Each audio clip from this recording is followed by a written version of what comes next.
Okay. Aha. All right, thank you. Thank you everyone for all the delegates. Thank you for And being here. hold on just 1 second. Thank you very much. Everyone will stay seated. I will insist on Brutal, that. okay. Yeah, that is All the right, we can weirdest do thing. that. Thank you very Yeah. much. All right, thank you. Yesterday was tax day. Today is Great Utah Shakeup. Yeah. I don't know if there's a connection there or not, but hopefully you're not too shaken. Those are two things that we need to pay attention to, right? Taxes, emergency preparedness, making sure we're all ready for anything that can happen. So I am Tom Westmoreland. You can find me on tomforutahcounty.com. My phone number is 801-472-0619. And you will find in my record, I've got a complete record that I'm sure I'll get to talk about as we go. I'm probably going to run out of time here pretty quick. I don't want to start a statement and then get cut off. But I've got a track record. You don't have to just listen to what I say. You can look at what I've accomplished. And it's been quite a bit using conservative principles and Reaganomics. It's amazing that this stuff actually works. Thank you very much. All right, Mr. Spencer. Yes, I'm David Spencer, and I'm running for a county commissioner seat B. My dad was in the military and fought in Vietnam, and he taught me that you got to love your country and love your flag and love the national anthem. So I ran for Orem City Council back in the day because the city council at the time wanted to take baseball fields out for parking, and I thought that was a very bad idea. So I ran, I won, and the baseball fields are still there today, so at least I accomplished something. But the reason I'm running is the 48% tax increase and the salaries, and there's no accountability. So I want to bring a transparency portal to the county that shows how I voted, when I attended my meetings, and my traveling foolishly on citizens' dimes. Thank you. Thank you very much. Mr. Paxman. My name is Isaac Paxman. I've lived here for a long time, and so with my family. My family goes way back. Driving in, passed by an elementary school that has one of the family names, and that was nice to see. But I had the opportunity about 8 years ago to give up my small business and the practice that I built up, and instead do some public service. And that was a meaningful opportunity for my wife and I. It meant a financial sacrifice, but we wanted to do that. And so for the last 8 years, I've had the opportunity to work in this county with a lot of the county leadership, not just in the county leadership, but the municipal leadership on all kinds of issues. And through that experience, just have gained a deeper respect for our elected officials. We have good people serving here. And when that service came to an end, people started saying, you ought to run for county commissioner. And that was something we initially said no thanks to, but enough people nudged us that we decided to make it a more serious decision and thought, you know, these opportunities are things you need to take seriously. And so, although Thank you very much. All right, Mr. Mann. My name is Rob Mann. I am so glad to be here. Benjamin Franklin believed that an active and informed citizenry was essential to maintain our form of government. To me, the caucus convention system is one of the key building blocks. I'm so proud that Utah has it. And you are that active and informed citizenry, so I want to thank you for being here and taking the time to participate in this process. Utah County, like all other governments, is facing a challenge. We have growth, explosive growth, we have increasing costs, and then we have residents that are on a fixed income. Now, normally, when you have three problems, the theory is you can solve for two, and then one's going to go by the way. We can't do that. We have to look at how to do that better. It is critical that you are part of that solution, and to do that requires transparency on the part of the county. Transparency without accessibility is not transparency. All right, Mrs. Herron. Put that one down. All right, maybe I should have kept that one. There you go. All right.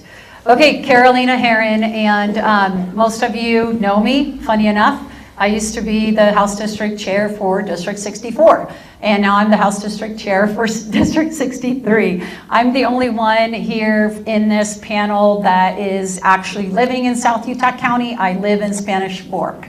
So thank you for being here. Thanks for making the hard drive. Most of us just kind of went down the street, so it's kind of nice. I've been married for 29 years. My husband's here tonight, Army veteran. My daughters are here. My youngest is 21, almost 22. I've been serving you, and I've been serving the state. I'm a prior law enforcement officer. I currently work as a legislative affairs director for the state, and I worked in the commission office with Commissioner Beltran. So I am happy to be here. Thank you for your time, and I hope to hear more from you guys and that you'll be able to hear from me as well.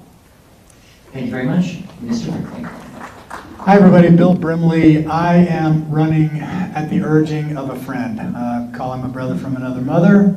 He said, Bill, we need an honest man in there with integrity and character, and you've got that, and your community needs you. I am the one in the race that doesn't know how to spell politics. I am a conservative Republican by nature. I love what President Trump has done, and one thing that I particularly like about him is he has so many from varying parties in his tent. He's brought a lot of people into the Republican pit, even in his cabinet. So I love that. I oppose the high taxes and not getting answers for why. Our county is growing. The growth should pay for itself, not on the taxpayer's back. Thank you very much. All right, our first question.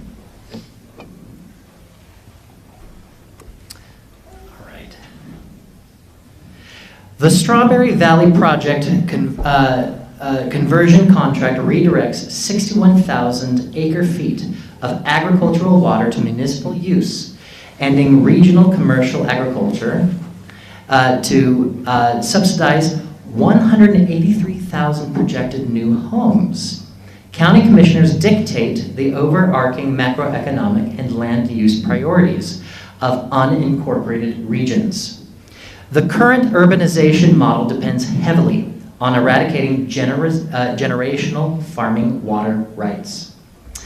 Do you formally support converting agricultural water rights to subsidize high-density residential sprawl? And what specific county-level zoning veto will you deploy to halt new residential building permits if pending federal litigation over return flow credits disrupts the municipal water supply? We are beginning with Mr. Spencer. Well, for one, I'm definitely against giving the water rights to high-density housing. In Orem, I put a moratorium on the State Street Master Plan, which took 10,000 apartments off of State Street, and I will do that for the county. Now, the county has unincorporated property, but I don't believe that we should sell our property to get money for the budget, that we need to make sure that we keep our water rights and keep our citizenry and our farms, that they have the water, because I don't think it's fair. You're picking winners and losers, and that's why I think government needs to stay in their lane and go from there. But I'm totally against that. I think we need to do what's best for the county and move on. Thank you. Mr. Paxman. I'm a big fan of our agriculture, and I hope we always maintain that. I think that's an important part, not just of our heritage, but of our economy and of our quality of life. We need the open space. We need that element, and so I'll be looking for anything I can do to support that. And taking water from farmers to do high-density housing is not something I would even be interested in doing. We do need to look at our water very closely, and I have experience with that. When we first came in, when I first was made a public official, we learned that we needed more water. We need water for the future. And so we did a deep dive, no pun intended, looking at our water situation and realized we could do some innovative things by recharging our aquifers. We received a $50 million grant to do that. So without having to raise taxes, we're able to provide for water for the future. That's the kind of thing we need to be focusing on, not taking it from farmers. Thank you, Ms. Mann. I support agriculture, and I support the county's current policy, and we've had it for years, of not developing in the county. We don't have development in the county. I will continue to support that. When land gets incorporated into cities, we lose control, but we have no control over that process. But I will protect water rights. In Highland, when we were there, I spoke with the commissioner about aquifer recharge. We have a gravel pit at the mouth of American Fork Canyon. I worked with the commission, the Central Utah Water District, and we actually were able to use some of the CARES and ARPA money to buy a gravel pit so that we could start recharging the aquifer and ensure that our water supply continues to support us. But I am not a fan of high-density housing or PIDs, but that's a city issue. So make wise choices on your city council. That's my advice. Thank you. Mrs. Herron.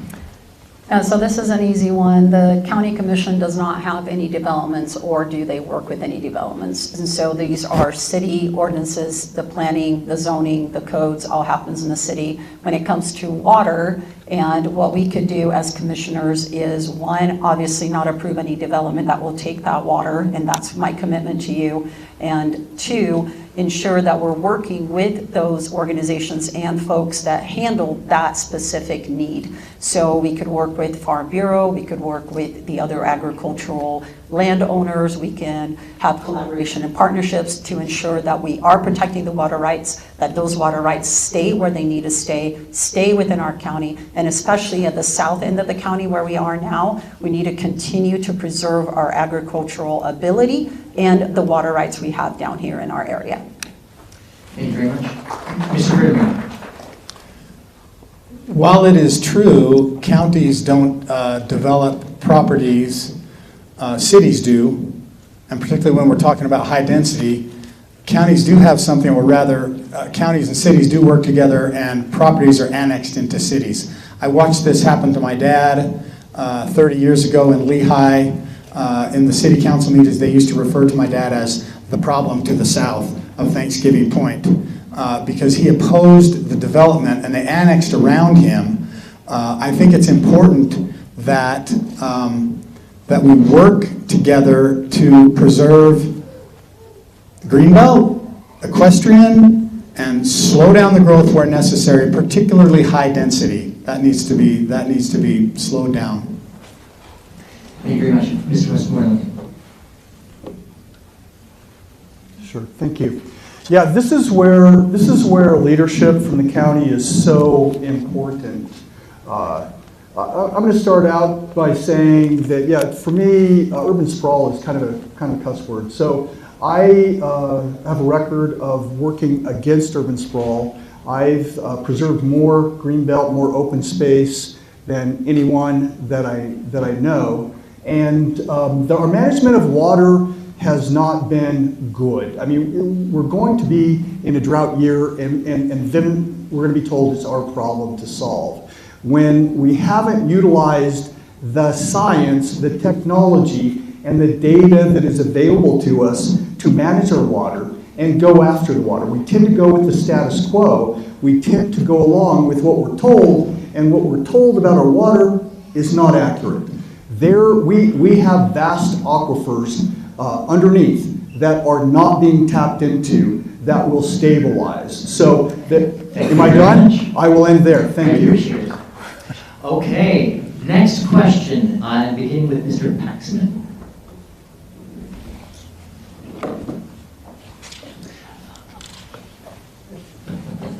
Mega developments like the Forge at Geneva systematically rezone former industrial lands into hyper-dense commercial and residential districts, bypassing traditional spatial limits.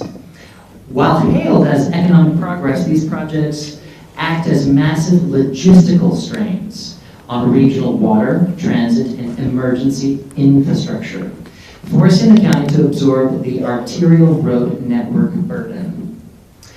What explicit mathematical infrastructure capacity thresholds will you mandate the county enforce before granting interlocal transit or zoning cooperation for mega developments, ensuring developers cannot externalize their traffic grid onto legacy county taxpayers? We are again beginning with Mr. Paxman. Again, for the last 8 years, I've been working on these types of issues with our regional planning for transportation. And the one thing I would bring to us that would help us to not have to do the kinds of things that this is describing is go secure outside funding. when I came into my position, I decided I was going to go to the legislature and see what we could do. And at first, all we were doing was playing defense. There's always state legislation trying to take away power from the cities. It's just natural tug. You're pushing against that. Realize there's other counties and cities that are going up there and getting funding. And beginning with that year, we were able to go up and get funding for projects here in this county and to get things done here. And so I think if we can maximize that, that's the skill set I can bring, is to maximize that and go help and get the resources that way so that we don't feel like we have to do the big projects and instead can fund the infrastructure and things other ways. That's the best I can bring to the table on this topic, I believe.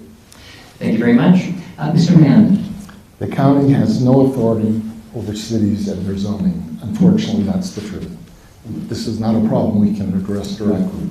We can, however, be an active participant in the regional transportation committee that the mayors and the county participate in under MAG, Mountain Association of Governments.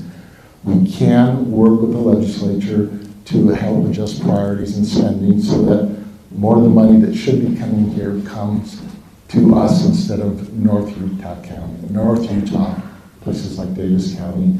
One of the issues there is that a lot of the state and House leadership live in North Utah. So we need to work with our local senators like Senator McHale and others to help prioritize us. And I know they're trying and they're doing, we've made progress this year. And when our commission pushed back, we actually made progress and got some money. So I would continue to work on those channels, but that's our best route. Thank you very much. Mrs. Herron. All right, so you actually need someone that has the ability to collaborate and work in partnership with your legislators in order for this to work. I'm that person that can do that. I am currently doing that. I work with our legislators up at the legislature right now. As the Legislative Affairs Director, I have worked with them for years, and we actually do, in fact, have leadership in our county. Senator McHale is part of leadership. Senator Collimore is part of leadership. Representative Gracious, Representative Val Peterson, he is over the executive appropriations. All of that to say that we can work in collaboration with them to ensure that we could continue to get the funding that we put forward. We send a lot of taxes, we send a lot of our resources, so we need to ensure that in collaboration with them, those resources stay here, and we are able to continue to use those funds for our benefit, and that we get the representation we need from the taxes that we are sending UDOT, that we are sending UTA, so those projects remain here. All right, Mr. Brinley. Every business that I've ever been involved in is a relationship business. And I firmly believe that while the squeaky wheel gets the grease, we need to develop relationships with UDOT, with any power to be. Like I said, President Trump is masterful at it. And one thing I love about him is he'll throw a Republican under the bus just as quick as a Democrat. It doesn't matter. Good is good, bad is bad. I wish that for decades I've been saying, I wish they'd quit putting an R or a D behind their name so I could hear what they say. I want to build a relationship so that we can improve our situation. That's it. Thank you. Mr. Westmoreland. As the old saying goes, failing to plan is planning to fail. And this is a classic example of this. So in everything that is planned, there ought to be and needs to be an impact study that will tell you exactly what's going to occur when that goes in, whether it's traffic, whether it's water, any infrastructure uses. So if any time we're finding ourselves in a situation that doesn't work, that's a failure of leadership and a failure to plan. Thank you. Thank you very much. Mr. Spencer. Yeah, I believe Utah County, we're fragmented, right? We're not all on the same page. So my plan is, as a commissioner, is to go to each city. There's 22 of them. It'll take me 5 months to go and sit down with the mayors, city council, and the citizens and see exactly what their needs are. Once we become one and have a common goal, we can go to the state legislature and lobby for money. The leadership is in Davis County. Our legislators that are in leadership now, that are in Utah County, they need to do a better job. We need more money because we're getting left behind. So we need to draw a line in the sand and get up there and get money for Utah County, because we're working for the citizens of Utah County to make you have a better life so families can thrive and businesses can thrive. Thank you. Thank you very much. Did you have an opportunity, Mr. Paxton? We started with you? Good. Excellent. All right, next question. Santaquin City granted 6% density bonuses to secure the Summit Ridge data center, despite citizen resistance regarding severe water consumption and 65 decibel industrial noise allowances.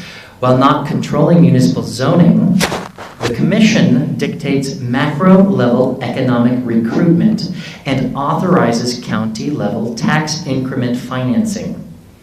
The Southern Utah County electorate increasingly views these industrial entities as resource extractive rather than economically additive. Will you publicly commit to instituting an absolute ban on authorizing any county-level tax increment financing or economic subsidies for hyper-consumptive industrial projects, such as data centers locating within Utah County? We are beginning with Mr. Mann. I am opposed at the outset to tax increment financing of any kind. I don't believe the government should pick winners or losers.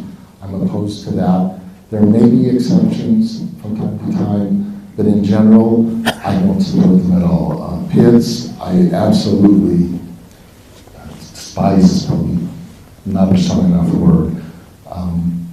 They're just a hidden cost, but the county doesn't get involved in those generally because development happens in cities. So with respect to the issue you're talking about, we can't prevent cities from any zoning restrictions, but we can say we will not participate in tax increment financing, and that is what I will do. Thank you. Mrs. Herron. So I actually had a lot of conversations with different delegates on this specific issue, especially the ones that live in Santaquin. So one of the things that we discussed is potentially those citizens, they can go and take this to the ballot, right? They can look at a voter initiative trying to repeal this process, so that's an option for them.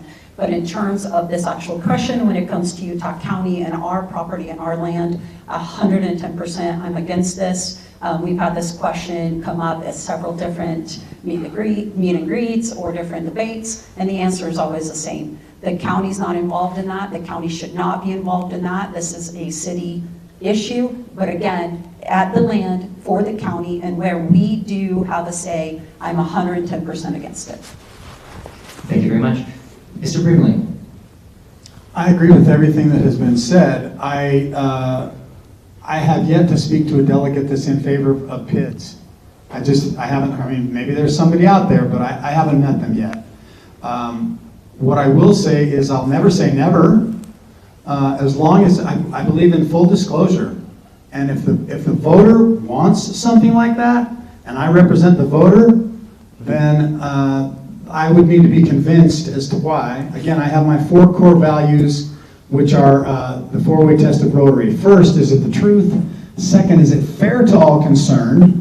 Third, will it build goodwill and better friendships? Fourth, will it be beneficial to all concerned? If I can't answer yes to each one of those, I'm a no. Thanks. Thank you. Mr. Westmoreland. Yeah, one-size-fits-all programs are rarely effective, but assuming, and I'm going to confess, I don't know a lot of details about this particular instance, but assuming that the information we've given is accurate, that this demonstrates some lack of communication and lack of leadership and a lack of negotiating skill. So though this might not be, a county authorization, per se, but certainly with my experience, my leadership, I can help guide cities in their negotiation and in their planning well ahead of, when it gets this far, this is too late. Let's get ahead of it and plan for it and negotiate well. And as I mentioned earlier, impact studies are critical to making these decisions. You must have the data and base it on that. So That's what I would bring to the table. Is Thank you very that much. leadership. Thank you. All right, Mr. Spencer. So I'm a definitely no. I'm not for tax abatement financing. And the reason is if you have to give some kind of incentive for somebody to come, it's on the taxpayer's back, and that's wrong.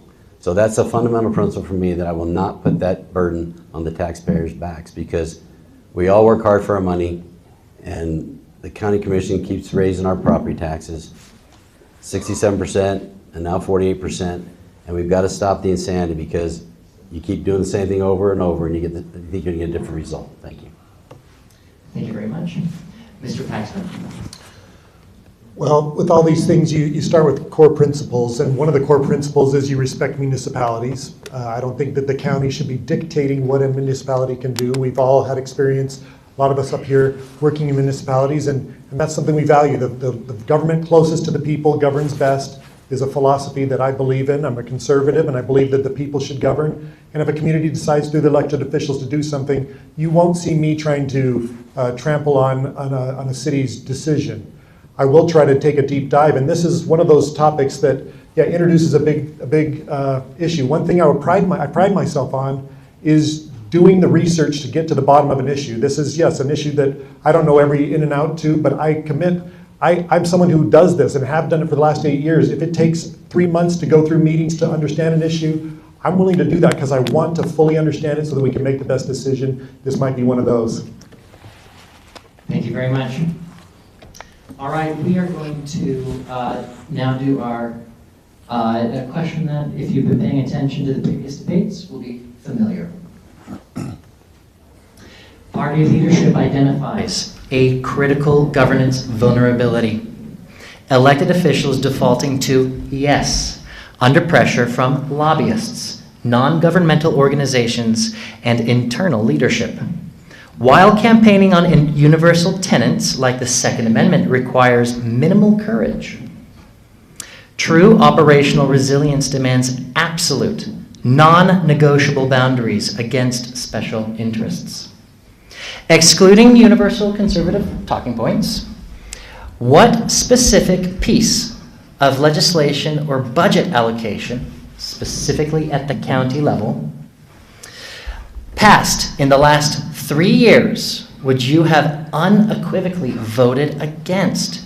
And in what exact policy area do you guarantee a no vote, regardless of retaliation from your own political leadership? We are starting with Mrs. Herron. All right. So going back a few years, obviously the first one in everyone's mind is the salary increase. So the salary increase was not only done for just commissioners, it was for every elected official. So that is one that, like Commissioner Beltran, I was at the commission working with him at the time. He voted no. That is one that I would vote no, and I will always vote no on. You're not going to see me voting to increase salaries for elected officials. Another one, obviously, that comes up a lot, the mask mandates. I'm strictly against any mandate. I'm not even vaccinated, and so is none of my family members when it came to COVID. So that is one that I would not vote against, and I will not vote against any mandate. And then another one that I've been asked specifically was the death penalty. The commissioners did a resolution against the death penalty. I'm prior law enforcement. I've seen the good that the death penalty actually does. I've seen what it does to victims and as a correctional tool, and that is something that I would have voted against. Thank you very much. All right, Mr. Beardley. Yeah, I would also vote against the salary increases for commissioners. I have a plan to distribute money to more commissioners without increasing tax liability or tax burden on the citizens. I would have also voted no on spending $7 million to improve Bridalveil Falls. I don't think that was something that was necessary. I think we spend a lot of money on stuff that we can do without. So I would have voted no on those for sure. Thank you. Mr. Westmoreland. We need a microphone. Oh, sorry. All right, thank you. Let me just click a few off. Yeah, definitely raising taxes, mask mandates, any onerous regulations that falls back on the people simply because government has failed to plan and prepare. Definitely, those are things that I would, be a hard no for me. And I would want to make really clear, this is where communication with the people I represent is, no, not a Freudian, okay. Yeah, they can, I knew they were going to laugh at that, but so it's fair game. Anyway, the people I represent, that they know where I stand on issues. They know where I stand on the Constitution. And sometimes it's hard when we have to limit ourselves and hold ourselves to the same standard that we would hold the federal government or anyone else to. So that way, when I vote on something, you know where I'm going with it, and you know what my parameters Thank you are very going to much. be. All right, Mr. Spencer. Yes, I definitely would have voted no on salary increases, but also I would have voted no on the mask mandate for sure. I don't believe that the government needs to stay in their lane, and that was way out of their lane. But we just need to make sure that we're doing what's right. I would have voted no on the tax increase because they didn't provide information of the reason why. And you need to go back. Did they really cut the budget? Did they try to cut the budget? I don't think they did, so I would have voted no in 2019 and 2024. Thank you. Mr. Paxman. I don't believe I would have voted for the salary increase or the increase in staffing that we've seen there, but I couch it that way because I didn't study it deeply, and that's my nature, is I'm going to study something deeply, and I've learned in 8 years working in this, you always hear these pants on fire stories, and then you go talk and you learn more and you dive a little deeper and you find out, oh, it wasn't just as crazy as you thought, so I'm going to give a little benefit of the doubt and say I believe.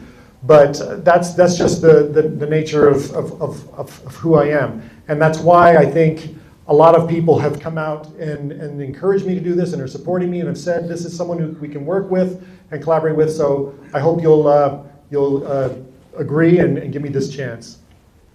Thank you. Mr. Mayor. The salary increase at the same time as a tax hike would be a hard no for me. In fact, I will commit to I will not vote for a commission salary increase while I'm in office. I will propose that we do the same thing the state legislature does because it's in the Utah State Constitution, which is have a citizen salary commission established and let them determine what the salary should be for the legislative body in the county. They can vote to approve that or lower, but not higher. I want to take it out of the hands of the legislature because it just doesn't seem right that you vote for your own raise. Secondly, I would not have voted for the mask mandate when I was mayor of Highland. The state gave cities the power to do that. We did not do that. I had resident pressure to do that, and I told them simply the mayor of Highland City will not be voting for a mask mandate. I believe in individual rights. Thank you very much. All right, we are now at the point of closing statements where we will begin with Mr. Brimley, and we're going to send it down back that way towards and ending with Mr. Westmoreland. My name is Bill Brimley, and I am running for County Commission Seat B because people are hurting. I've done everything from deliver Meals on Wheels, worked at Tabitha's Way, driven a school bus. I've served in my community. I've served in Rotary. I'm doing everything that I can to serve in my community. This takes that to another level. I'm an honest man. I'm a family man. I believe in doing what's right, and I don't need a reason to do that. Right is right, even if right is right, even if nobody's doing it. Wrong is wrong, even if everybody's doing it. You can research me, talk to me, brimleyforutah.com. Thank you, Mrs. Heron. All right. Thanks for being here again. And these questions were extremely long and our answers were extremely short. So just reach out to me directly, get a hold of me, ask me the questions, ask me what you're hearing. My number is 385-218-9070. You can email me, voteheron@gmail.com. Check out my website, voteheron.com. And I've been serving you. I've been doing this for years. I've been involved with the party for years. I'm a convention-only delegate and candidate because this matters. The work we're doing is important. And so if you have any questions for me, anything you want to hear about more, get a hold of me. I have a very unique living experience and a very unique leadership experience that I bring to this office that no one else up here has. And so I would love to be able to explain a little more and talk to you about it a little more. Carolina Herron, and I hope to earn your vote. Thank you. Mr. Mann. Again, I'm Rob Mann. I'm running for commissioner because I believe I can make a positive difference. In Highland, I was able to take some challenging circumstances and solve problems. I had roads built that were said you can't build them, this will never happen. I solved maintenance problems. We did not raise taxes. I believe, though, that transparency, and this has been an underlying theme of my entire political life, is essential. And like I started to say before, transparency without accessibility is not transparency. And I commit to you that, like I've done in my current job and in previous jobs, you will have my phone number, you will be able to call me, I will answer it. I don't have call screens, I respond to emails. Your involvement is essential to making progress on issues because it's going to take all of us to collaborate together. There will be some tough fights, some tough, hard decisions need to be made, and you will have to understand that and be supportive of whatever we end up choosing. Thank you very much. Mr. Paxman. Absolutely. We are so blessed to live in this constitutional republic. 4 times in my career, I've had to take the oath to support the Constitution, and thank you for what you're doing to serve our Constitution with this service. There was a time when a king had no sons to take this kingdom, and he said we need to all bear the burden and go to more of a citizen-led thing, and that's what you're doing right now, is bearing that burden. I read just about every lunch, or lots of my lunches, about Abraham Lincoln. I just revere the man and think he's amazing. I'll never be like him, but it's an honor to be doing something to try to serve people the way I can now. And what's been the most remarkable and humbling thing to me is to see the mayor of Goshen signaling his support and telling about how he thinks I'll be good for this. The mayor of Santaquin, the mayor of Spanish Fort, the mayor of Saratoga Springs, the mayor of Linden, the mayor of Alpine. And so these are people who have worked with me and seen me do this job and know that I'm the kind of person who can do it. I hope you'll listen to their voices too in this as you make your decision. Thank you. Thank you very much. Mr. Spencer.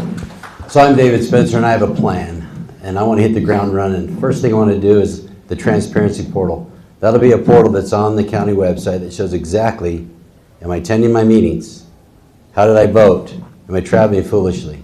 Then I want to bring a strategy innovation team in to go through every department to see where we can find efficiencies, because I guarantee you we have fat. In Orem, we did that. We saved $1.7 million, so there is fat. I want to bring a Connect app. So everybody has an app on their phone that they can connect to the county and make sure if they have questions or concerns, they can reach out to the commissioners. Also, I want to make sure I hit all 22 cities and go around and make sure we know exactly what they need so we can fulfill their needs. I'm David Spencer. Hope I can get your support. Thank you. Thank you very much. Mr. Westmoreland. Thank you. It's a great honor to be here and even be considered. I consider this opportunity to serve the public as a sacred duty, a sacred obligation. I am here to serve God and to serve you to the very best of my ability, and not simply just manage a disaster, but prepare for what lies ahead. If you look at my record, I don't have to make promises. You'll see that I have a successful record of strengthening the water system in Utah County, bringing in jobs to Utah County, keeping taxes lower in Utah County by bringing in millions of dollars of revenue, lobbying for billions of dollars in road funding, and strengthening our communities. And so I'm asking for your support. Tom Westmoreland, thank you very much. Ladies and gentlemen, your commission seat B candidates. If you wouldn't mind, please stand up. For everyone who is an elected county delegate, please stand. You've heard me say this before. Your first line of accountability are these people. These are the individuals who will be responsible for you If you have the privilege of putting an R next to your name in the November general election, I ask that you keep these individuals in your minds when you make decisions if elected. Thank you very much. Good job. Thanks a lot. Good job to you. Well done. Well done, Carolina. Just one thing, I was just talking to the mayor out there. He wants to invite everybody to go ahead and walk around the rec center. It's open for the next hour or so. You're welcome to explore and see what they built. They built something really amazing here. So feel free to walk around and check it out. Thanks for